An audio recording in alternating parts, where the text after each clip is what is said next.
Great, thanks very much, Sam. Our next presenter will be Jon Ward, Corporate Communications Manager for Vizsla Silver. So Vizsla Silver is a mineral exploration and development company focused on advancing its flagship Panuco Silver Gold Project in Sinaloa, Mexico. So let's please welcome Jon to the stage.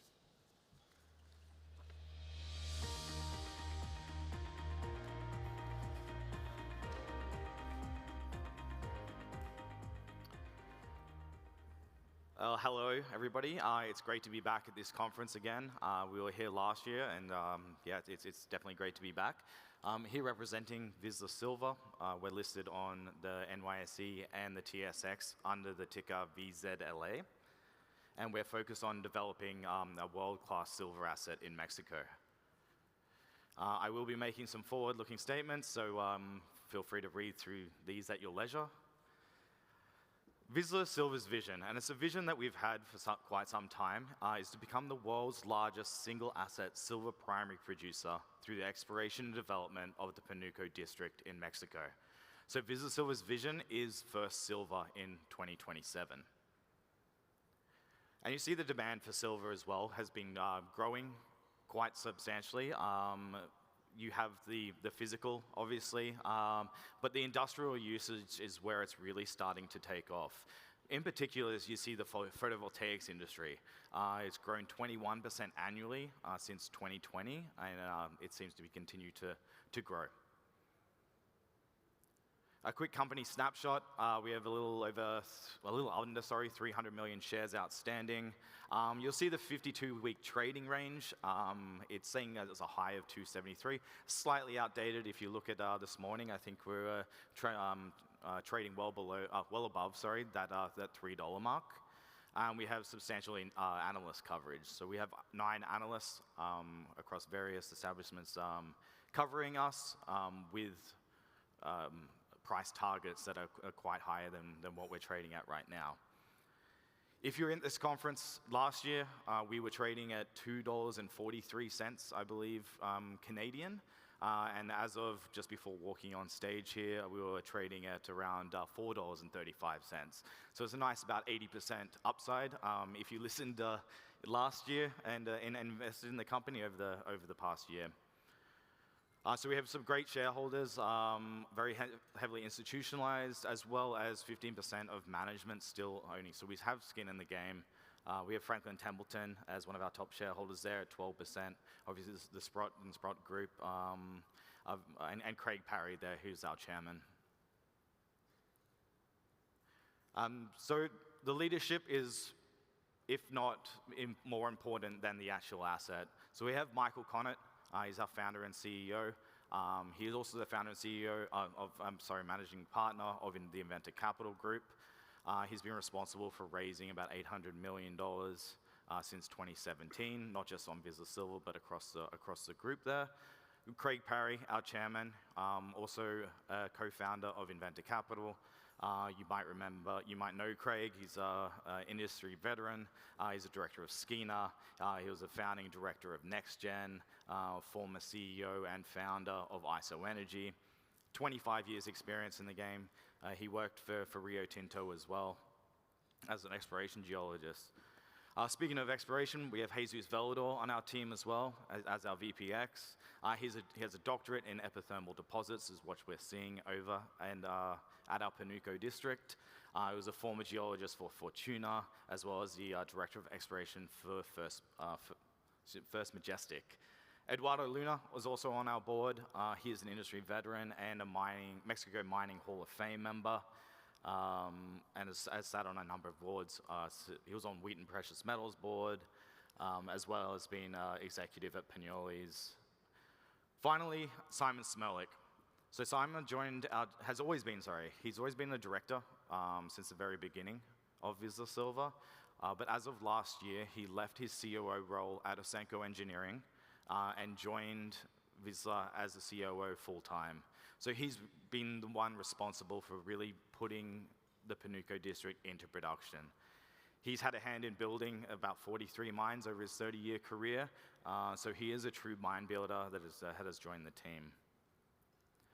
And speaking of the development into production, we are advancing towards construction decision coming up here with first silver in 2027. As you see, we released the PEA in July last year. We'll go through that a little bit further later on.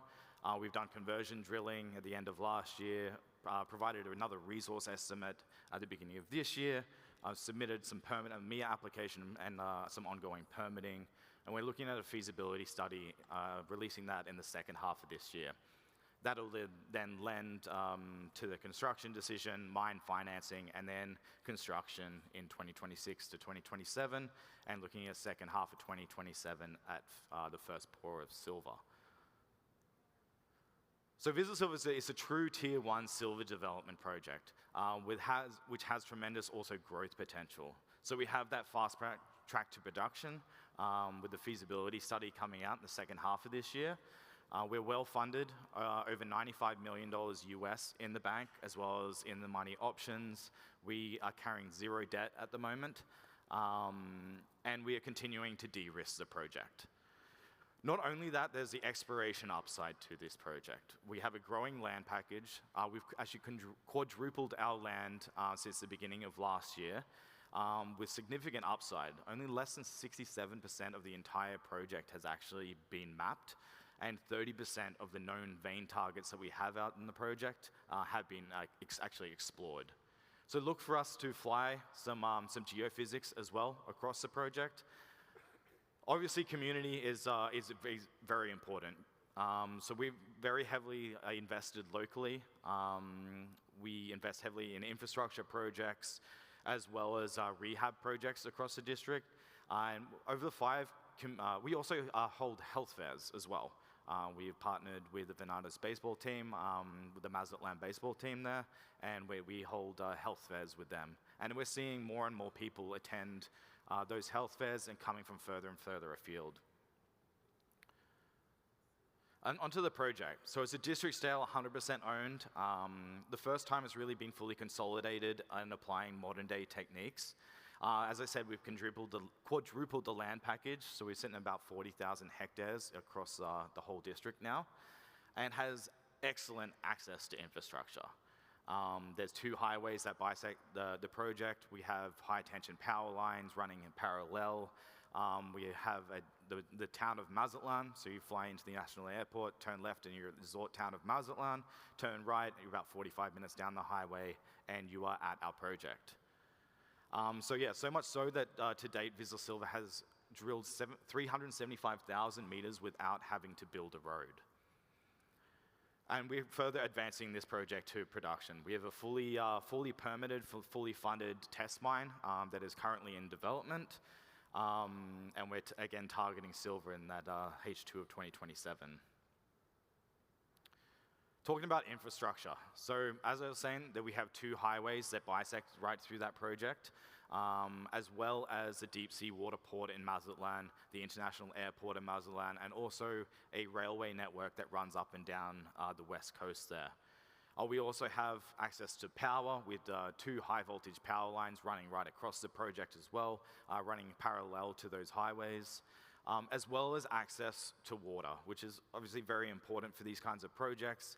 We're seeing the seasonal rain and underground water being sufficient for the mining activities and operations that we foresee.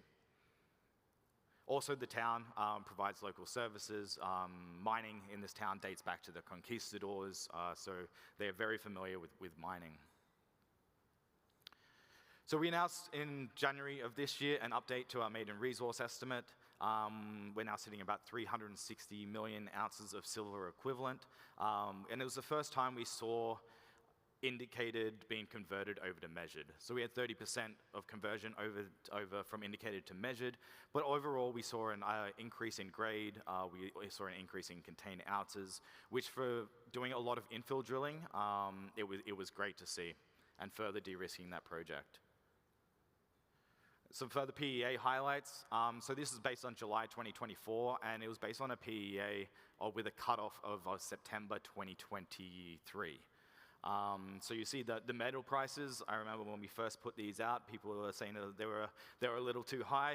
Looking back now, they were definitely a lot more conservative. But really what you see there is the payback period.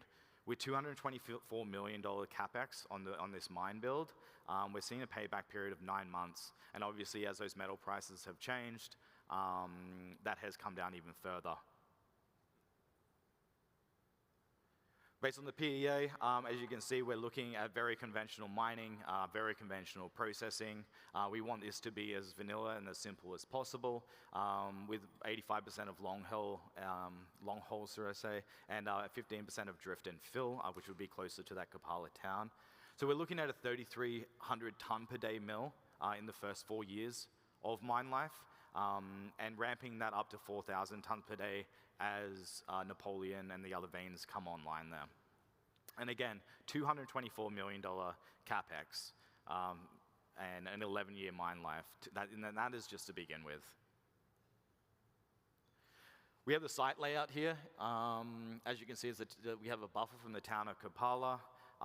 Really, how we've set this mine up in the design is so the only thing the town really sees of this mine is the economic benefit. It's out of all the sight lines. You won't be able to see it from the highway. You won't be able to see it from the town.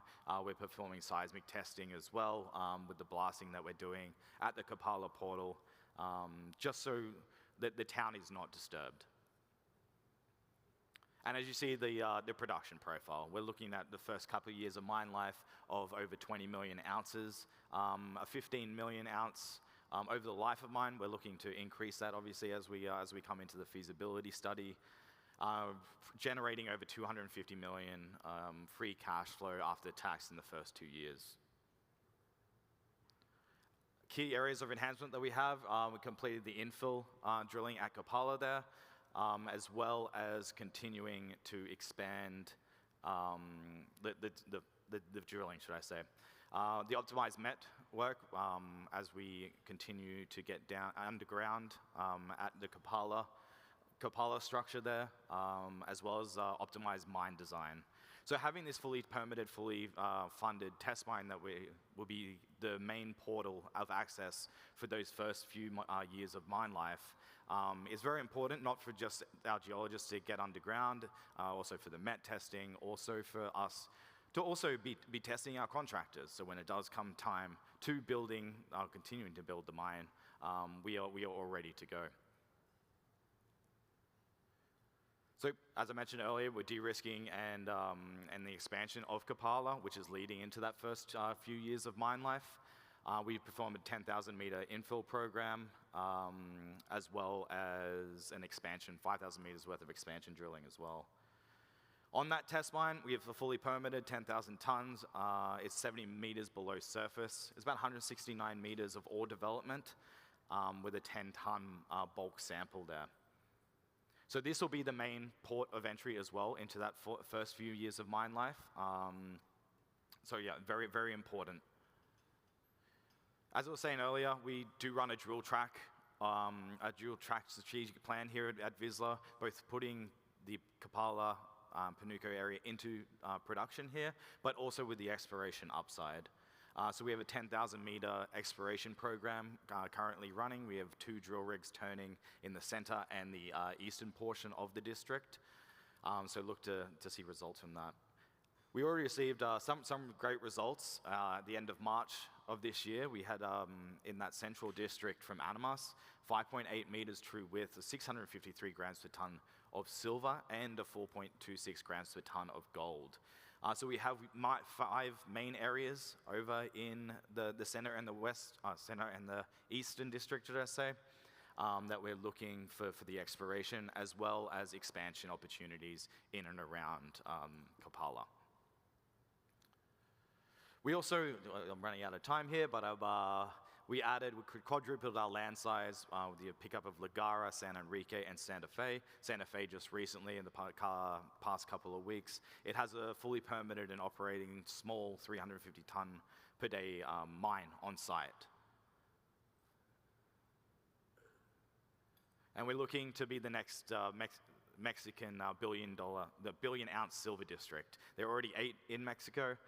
Of the 14 worldwide, and we're looking for Vizsla to be the next. Obviously, ESG very important. I don't quite have any time to run through this. And you see the significant re-rate potential. You see people that have been taken, or companies that have been taken over recently, and the PNAV that they have received, upwards of 2x, we're trading at 0.5.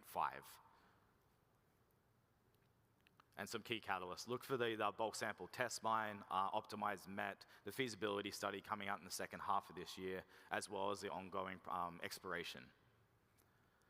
And the three reasons, so I'll leave you with this, the three reasons to own Vizsla: the fast track to production, the exploration upside, and we're still significantly undervalued, with many catalysts coming up over the next couple of months, or 12 months, should I say. So thank you very much. If you do have any questions, feel free to find me. I'm around the whole time, so thank you.